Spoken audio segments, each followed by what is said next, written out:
Australia is one of the highest emitters of greenhouse gas per person in the world. Although this may seem like a daunting statistic, it also means that we have the greatest opportunity for change. The City of Sydney is committed to reducing its carbon footprint by 70% by 2030. Within the City of Sydney, 75% of residents live in apartment buildings. These buildings consume close to 40% of the city's water, 10% of its energy, and are responsible for creating around 50% of residential waste.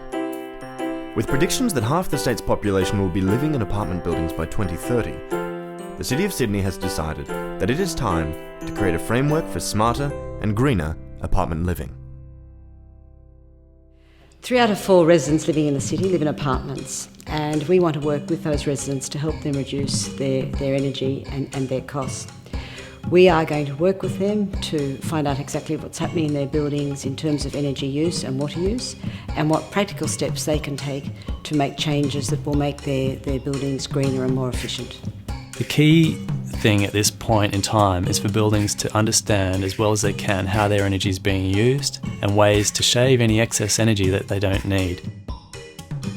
We've started doing stuff that we get less than a 2-year payback period on, which means we're automatically saving money out of our admin fund, either to use for bigger stuff afterwards or at least to stabilise rising energy costs. A lot of the energy consumed in the building, surprisingly, is not within apartments. It's in the common areas. So we're going to send a technical energy assessor out to the building to look at, well, where's the energy being used and what can we do to make it more efficient. Our car park, for example, will cost maybe $5,000 to change all the lights. That initial investment of approximately $55 per unit will be paid back in less than 2 years.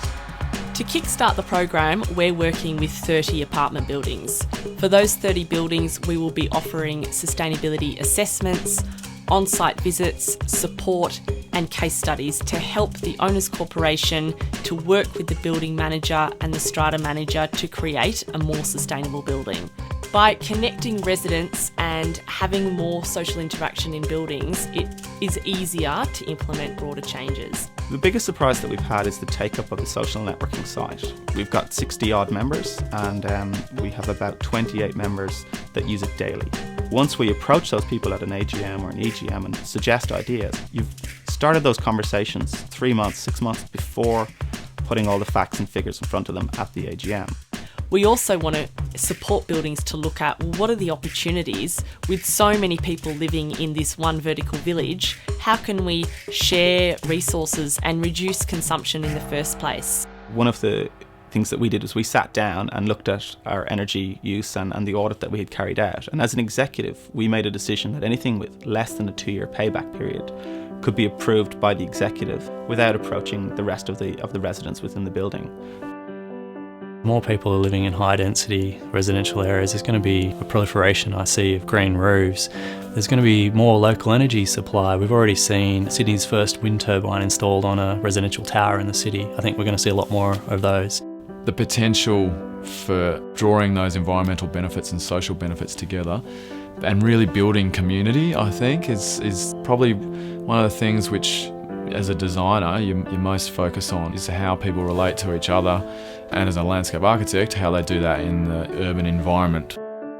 One of the initiatives we have had is to convert a large space of garden bed that we have up on the roof level into a community garden. People within the building will be able to grow their own lettuces, herbs, whatever they feel they want to grow within that space. One barrier we see all the time with buildings at the moment is a lack of understanding of, well, what should we do first? There are so many things we need to do with this building. We don't know where to start, and we also don't know what it's going to cost. So what we're trying to show them is, well, by spending small amounts of money early on, you can save much larger amounts of money later on as energy and water prices continue to rise. So at the end of the day, what we're hoping is that City of Sydney's initiative will be able to assist us in greening our apartment, or at least understanding and learning how we can green our apartment.